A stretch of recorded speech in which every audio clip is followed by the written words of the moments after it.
Well, I'm awfully glad to be here with you.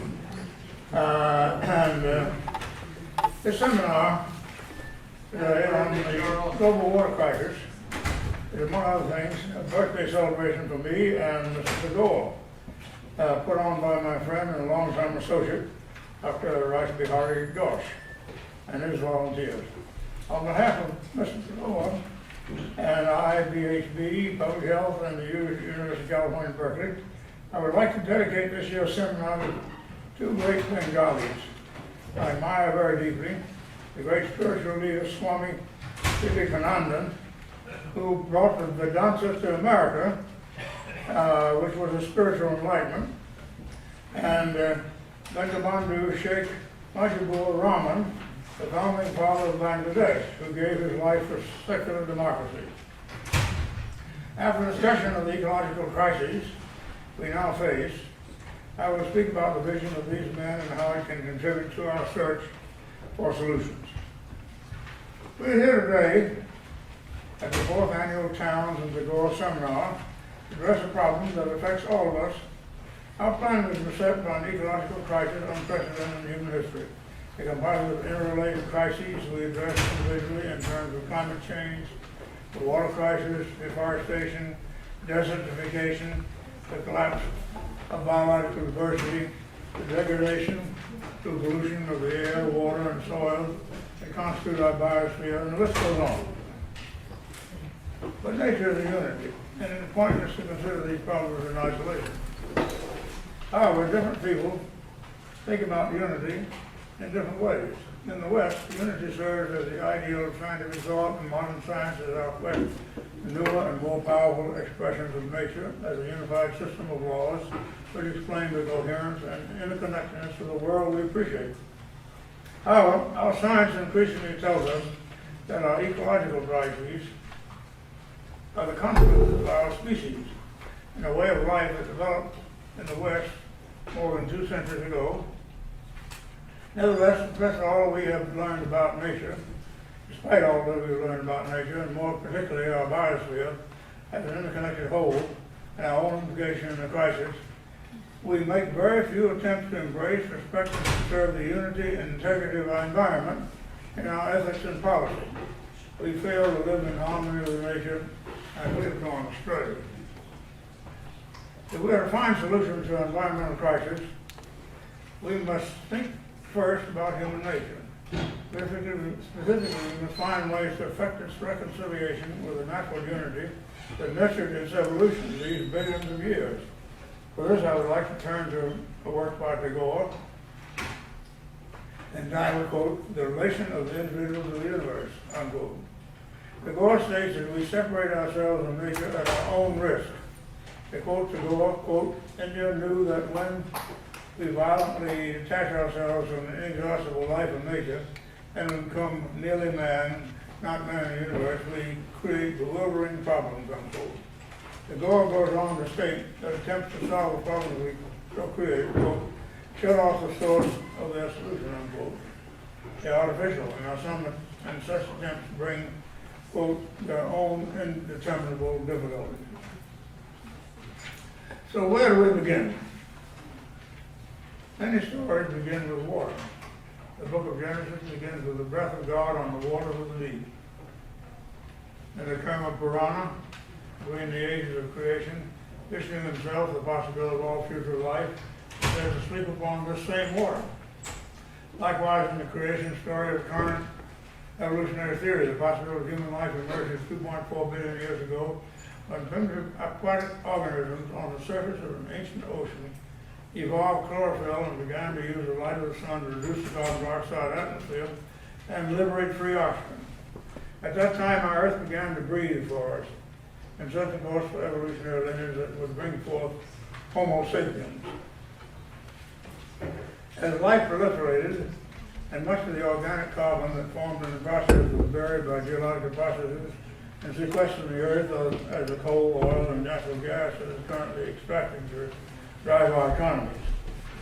It is now accepted that the return of the fossilized carbon to the atmosphere is a chief contributor to climate change. We might say that over the span of 2 centuries, our species is adversely affected the geological and biological mechanisms that have sustained our evolution for more than 2 billion years, to the point that the survival of our species is now perhaps open to question. To use the Gore's language, we have, quote, violently detached, unquote, ourselves from the natural processes that fostered our development as a species. We are now facing the consequences. However, even as we become aware of the consequences of fossilized carbon consumption, we are as a whole insufficiently committed to the changes in energy policies that will permit the mitigation and aversion of these problems.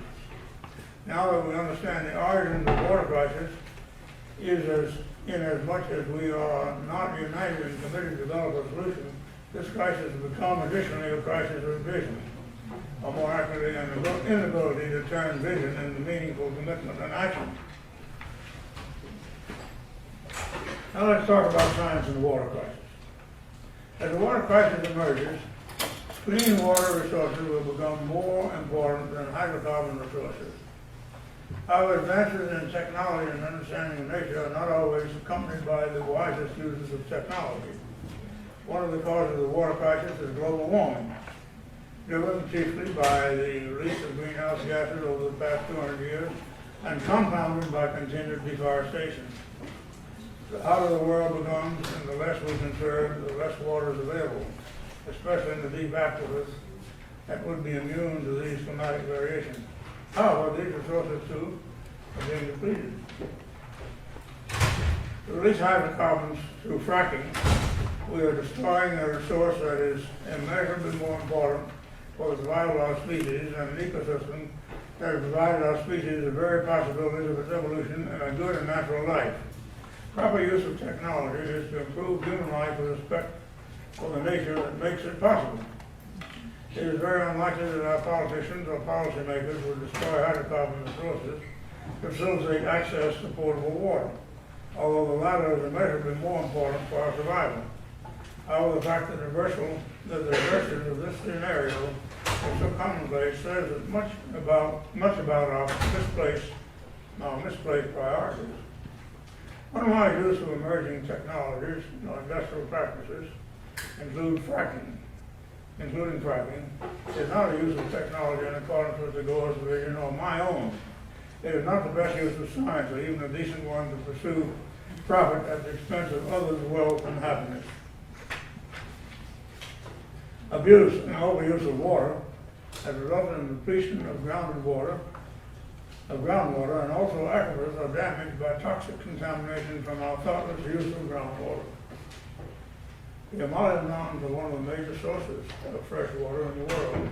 Ice caps melting on the Himalayan mountains due to global warming pose a serious threat to access to clean water. The water that comes from the highest parts of India and the foothills of the Himalayas and drains into the Indian Ocean mostly flows into the Bengal region. China's dam built on the Tibetan Plateau will have an adverse effect on the water resources of the Bengal Basin. These reservoirs have caused much water that would otherwise go to the Bengal Basin to be lost by evaporation. There's also the possibility that much of the impounded water could be diverted in the channel to dry areas of China. This huge riverland will also block silt from reaching the annual flooded farmlands of the Bengal Basin, depriving them of fertility. If India and China continue to emulate the West's historic pattern of high energy development, Bangladesh at least has the option of trying a somewhat different route, which may have advantages in an era of continually declining energy. If 80% of Bangladeshis were living on the land rather than displaced in the city slums, education and cultural access could be brought to them by modern communication technology, but only if these channels are protected from takeover by profit-seeking interests. Improving the educational status of women has been remarkably effective in lowering birth rates, as has increasing women's economic options. Increasingly, transnational corporations are trying to control the world's drinking water supply and contain extensive man-made raised areas to protect against flooding. According to a UN climate report, The Himalayan glaciers are the source of Asia's biggest rivers, the Ganges, the Indus, Brahmaputra, Yangtze, Mekong, Salween, and Yellow, could disappear by 2350 as temperatures rise, or even as early as 2035. Approximately 3 billion people live in the drainage basins of the Himalayan rivers, which is almost half of the current human population. The Himalayan system, which includes sub-ranges, stretches across Afghanistan, Bangladesh, Bhutan, People's Republic of China, India, Nepal, Burma, Cambodia, Thailand, Laos, Vietnam, Malaysia, and Pakistan. Some of the world's major rivers rise in the Himalayas, and the combined drainage basin in India, China, Pakistan, Bangladesh, Nepal, and Myanmar could experience floods followed by droughts in the coming decades. In India alone, the Ganges provides water for drinking and farming for more than 500 million people. The west coast of North America, which gets much of the water from the glaciers and the mountain ranges such as the Rocky Mountains, Cascade Mountains, and the Sierra Nevada, also would be affected. According to the California Department of Water Resources, if more water supplies are not found by 2020, California residents will face a water shortfall nearly as great as the amount consumed today. Wow, that's rough. England and France, where water has already been privatized, rates have soared and water shortages have been severe. The major bottled water producers, Perrier, Evian, Nair, and now Coca-Cola and Pepsi-Cola, are part of one of the fastest growing and least regulated industries, buying up freshwater rights and drying up crucial supplies. Corporate giants act in their own interest, as water only flows uphill to the wealthy who can afford it. Great Bengalis in our quest for solutions to the ecological crisis complex. The global crisis requires global solutions, and if solutions are to emerge, they must take into account all the wisdom that is available to us. Our pursuit of vision must reach across the planet to cultures other than those that came up with modern Western science, and we must reach across the humanities and disciplines that count the human condition qualitatively in terms of the human spirit, in terms of history, poetry, philosophy, and religion.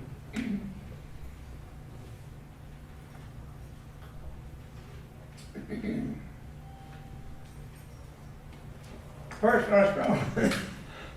strongly urge you study the water. To study one of the world's great spiritual leaders, Swami Vivekananda, and his assessment of the West. 9 volumes of his English works are available for free online. This man has brought the adoption to America had a great respect for our democracy, our optimism, and our commitment to solving problems. Yet, he warns us that we should never think that the gains of progress can even serve as a substitute for the real or divine self. Our ability to care for others and respect ourselves is diminished by greed, the pursuit of power, and the rush to get ahead. Solutions that are needed today must involve considerable scientific and technological innovation and ingenuity, but we cannot repair our relation with our environment. Given the progress, we lose sight of our own humanity. 1915 Nobel laureate in literature, and there's Romain Rolland, provides an excellent introduction to this great man in his, quote, Life of Vivekananda. I recommend you read it. India is an ancient homeland of the human spirit, and this indicates the humanities. This includes the humanities. If we are to celebrate the greatness of Tagore, we must also celebrate the traditions and the poets that inspire him, including Karl Das, the great 5th century Indian poet and dramatist, Bankim Chandra, outstanding writer, scholar, real pandit, and visionary, 19th century leader of the Indian Renaissance.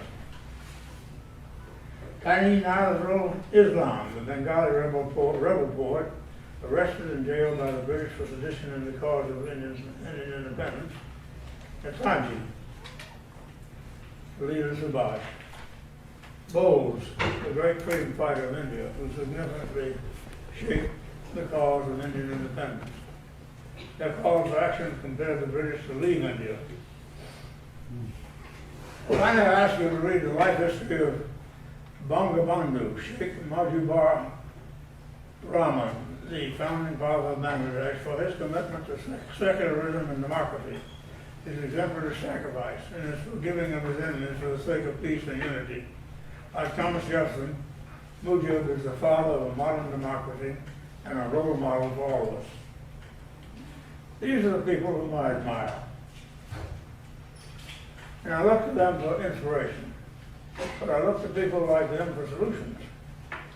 Good science cannot deliver good policy without the combined efforts of our political, moral, and spiritual leaders, our scholars, our poets, and our artists. Science needs the humanities to save humanity, to address the crises that now confront our species and our planet. Now more than ever, we must work with all people from all walks of life together on cultural, technological, and spiritual exchanges between the West and the East, the North and the South. And in all these regards, we are fortunate to have the legacy of individuals such as Tagore, Vivekananda, and Bangabandhu, who are all friends of Bengal. I also support the ideas and proposals of Dr. Ghosh to invest 1% of the U.S. budget to build an environmentally friendly water infrastructure in regions where it's needed. Alternatively, if it is appropriate, the U.S. can, without changing the budget, reallocate a portion of interest-free loan or aid to be used for water infrastructure. Convert this aid into investment with a low interest. No adequate action plan has been made to address this crisis. It is our collective responsibility to protect this freshwater resource. Let's utilize resource of expertise and engineers, that is, to institute training programs in developing countries with a specific focus on implementing water infrastructure. On science and human values, provision of environmentally friendly infrastructure in parts of the world where it is most needed must be done with no loss of time to protect the remaining groundwater. Then the U.S. will be a role model for the rest of the world. The investment will bestow mutual trust, provided we are careful about how this investment is actualized. Until you build up trust, there will be no resistance and there will be more resistance and tension. Only the building of trust will allow for the building of infrastructure. Let's not waste any more time. The groundwater is crucial for the livelihood of about 1.6 billion rural households in the poor regions of Africa and Asia. I am also deeply concerned when I found out that the water shortage in California is very severe, and I do not understand why we could not overcome the groundwater shortage here when we have resources, technology, and expertise which are all available. I am asking all of you to get involved in protecting the remaining drinking water resource and join IIBHB and help Dr. Ghosh to make awareness of this serious problem both at home and abroad. Finally, I want to invite your attention that due to my advanced age, I plan to put some information together, including my letters and supporting papers to various authorities, to demonstrate what a great injustice was done to Dr. Ghosh and to his institute by the city of Berkeley. As the city took two of his houses located in central Berkeley by using concocted code and also kept more than $200,000 deposit for repairs. These documents will be available soon. Please join me to fight for Dr. Ghosh to save the facility of our institute and protect the integrity of our great city. Thank you very much.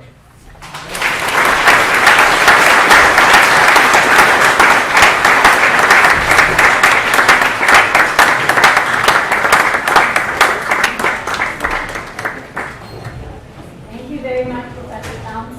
Before you go, sir, we would like to give you a flower, and we also prepared one for Mrs. Towns.